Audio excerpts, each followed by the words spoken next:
Hi everyone. Well, we thought this week, we talked a little bit in the previous video about everything going on with this pandemic and all the supplies being taken off the shelves. First off, I just want to say there really isn't any reason to panic. I know it feels like it because every time you go to the store, everything's gone, or you've ran around to 10 different stores just trying to find a roll of toilet paper. But trucks are still rolling down the freeway, and those stores, I think Costco's getting restocked every single morning. So I think the best thing is just to be calm. It's all okay. This is temporary. Get what you need, and then maybe a little extra to help your neighbors. But people out there are they're panicking because they're reading on social media. The media is probably hyping it up too much. Maybe we need a fast from news right now. I know we're all anxious to see when this is going to end. I really think we'll be done here in a few weeks. I don't think this is a long term, not that I know a whole lot, but I think the best thing we can tell our friends and family is just take a deep breath. We're all going to be okay. It's all going to be just fine. But what this should teach us is how to be prepared for the future. If anything, for Sandy and me, this has taught us where our weaknesses are. I've told you before, we were taught by a mother to be prepared, and she had food storage and tried to have basic emergency preparedness in all areas, and we've tried that too. So I'm looking at this whole thing as a learning opportunity. I mean, unfortunately, people are sick, but you know, it's got a high recovery rate, and it is very, very sad. I do not want to take away from the people who've lost a loved one, because that is really, really sad. So to them, it is deeply traumatic, and that's very true. But this virus has a high recovery rate, more so than a lot of other illnesses that were out there. In fact, flu has wiped out more people. So deep breath, but take it as a time to learn. What would happen if we have a really long-term quarantine situation? Not to panic. I've been taught my whole life, if you are prepared, you have no reason to fear. If you are prepared, you will be okay. The people who are panicking are people who haven't prepared. And I know it seems weird because you think, I live in a time where food's plenty, where toilet paper's on the shelf, I can run to the store at any time and get it. Ask third world countries how that works out for them.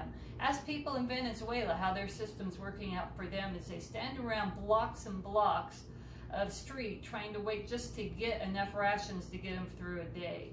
If you're prepared, you have no reason to fear. You can help yourself, you can help your neighbors. We are in a rural area, we've told you that before. We have quite a few elderly, and we have enough to share if they run out. What's interesting though, and I've called a lot of these elderly people in our area just to make sure they're okay, and because they don't want to go to the stores, and I'm willing to. I will go to the store for them if they need some. They're all prepared. Every single one I've talked to is prepared. That one person told me, I think we have a year's supply of stuff. But you know why? Because they came out of either they themselves were old enough to remember the Depression and World War II, or they were raised by people from the Depression and World War II. That's us. We were raised by parents who were born in the 1920s, lived poorly off of gardens and just butchering the cow for their meals. My mom used to eat, this is so gross to me, but you know, bless their hearts, they ate it. They'd tear up homemade bread and put it in milk and have that for dinner. Sometimes they'd throw green onions from the garden in there. Now, if that's not the grossest thing you've ever heard, my mom said that tasted like cake. I said, Mom, cake tastes like cake. Bread? Yeah, soggy bread and milk tastes like soggy bread and milk. But to my mom, growing up, that was dinner, and it tasted good because that's what they had. Somebody else may have been starving. My mom was grateful for soggy bread in milk with some floating green things in it that they called onions. So I'm going to try to avoid that in the future and be stocked up, but my mom was always stocked up, and we are going to be too, so that old people in our community are stocked up because that's the way they learned. The people generation coming up were never taught that because there's so much plenty out there that they don't even think it affects them, that this isn't going to happen. So I think if anything comes out of this, it's a great teaching moment for all of us to know what to do to be prepared for the future. Have no idea what's going to happen. We didn't know this was coming. Something else could happen. There could be any sort of a nuclear problem. I'm not borrowing trouble. I'm just going extreme here because we don't know. So this is how Sandy and I prepare. And we've even found weaknesses in our own preparedness through this whole event. We need a little more personal care supplies, even though I stay 3 deep. I mean, I have 3 shampoos, 3 toothpaste. I even buy toothbrushes. I've got plenty of toothbrushes because you don't know. I'm getting more. And I've even had toothpaste go beyond the expiration date. It's still good. I've used it. So this is some of the stuff we do. We keep 4 or 5 oatmeals on hand. We may be getting more in the future. Year supply. I was always taught a year's supply.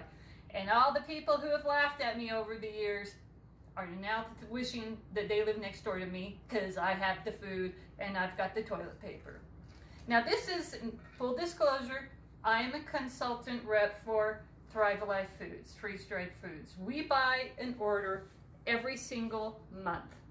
Sandy and I place an order just for $100, sometimes $200. We split it.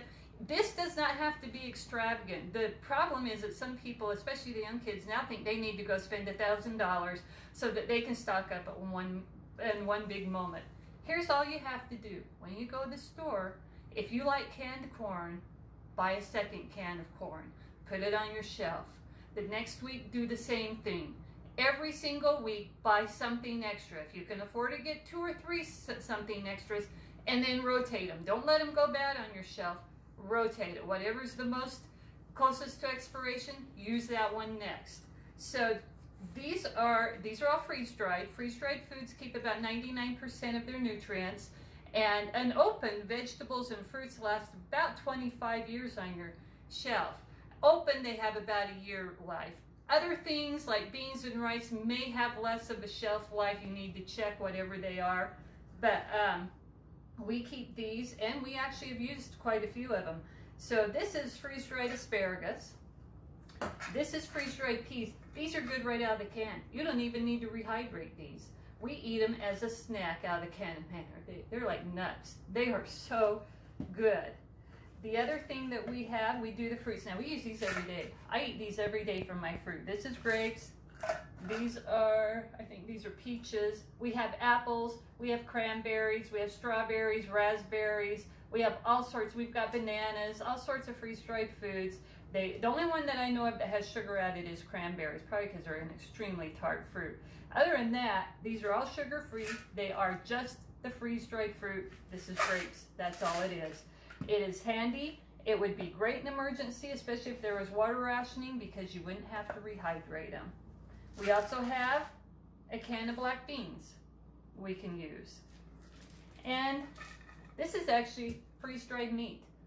I've tried it before. The chicken, the thought of it grossed me out until I tried it. It tastes just like chicken. Everything tastes like chicken though, isn't that why you always hear? But this is actually cooked roast beef. We also have rice. We've got a ton of other things in our stash. These are just a few to show you. I will put the information on the link that if you want to check this out in order. I will tell you, because of all this panicking, Thrive and every other freeze-dried company I've been looking online has about sold out, but they're hurrying to restock, and there are still a few items available. You don't need to panic and go do a $1,000 order. Just so you know, you don't have to buy it from me. There are other companies, but if you want to go through this link, I will put it down there. The other thing, do you keep candles? If the power's out for an extended length of time, or you're on emergency power rationing, whatever. It's actually happened where some states, I think it's happened in California, where they go through brownouts every once in a while. Do you have candles? We keep candles because I like them. I like the scent. But we have a big supply of them. Also, matches. Do you have matches? I have a huge supply of matches because my mother taught me all this stuff. And so you never know. We actually have a wood stove. We would be, in fact, living where we live, because we're 5,000 feet up, we would be fine in the summer. It gets a little warm, but we don't need air so much. We could open up our windows and survive. We have wood stoves for the winter, and they work really, really well to warm up our house. And we could actually, it's a little rough, but we've cooked on it before in a power outage because the snow snapped the line, one of our electrical lines, and we haven't even lost power for an entire day, but we've cooked oatmeal on our wood stove before. The other thing that we keep on, we like honey, we use it for cooking. We always try to buy raw, organic, unfiltered honey, but this we got at Costco, and we use it for baking. The best one, though, that we use for medicinal is, you might want to keep some of this on hand. Organic raw honey. This we get at Trader Joe's, and Sandy's actually used it. She had strep throat. She put it right on her throat, and it cleared it. She's used it for bug bites. It's drawn out the toxins. Raw, organic, unfiltered honey is not just good on your toast. It's also good for medicinal reasons. So, and this is barely. We actually kept stocked up on paper towels and toilet paper, so we probably got about a month's worth of that. But like I said, we're going to do better than that when everything's over and we're not taking from other people and it's plentiful. We're going to get even better than that. I just need to add one thing as well. I've read this before, and I just read it again this morning, that oregano oil, good quality oregano oil, is also a really good antibiotic. You only use 1 or 2 drops in a glass of water at a time. Use it very sparingly, but it's supposed to be a very good antibiotic, so it might not hurt to keep. Do your research on the essential oils, see which ones can benefit you. Edie is also a doTERRA consultant. There will be a link underneath. You don't have to go through Edie, but essential oils, especially the ones that can help you with health situations, are a good thing to keep on hand as well. In fact, we're reading, is it cloves or oregano? We may have to read up again.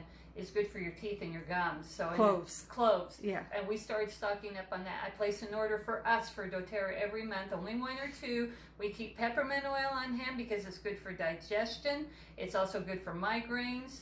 And also baking soda is great for cleaning, and it's great for your teeth. You can actually dip your toothbrush in plain old baking soda and brush your teeth. It's also good for digestion and for heartburn. Yeah, it will relieve heartburn. In fact, most of your heartburn medications are some form of baking soda in them. That's what they do. So we have been stocking up on doTERRA too, to have those natural oils. And anyways, I think that about does everything that I can think of now. We might be back with more another time. So, but we appreciate you watching, and don't panic, but just take this as a learning time. What do you need to do in the future when all the scary and the paranoia has subsided?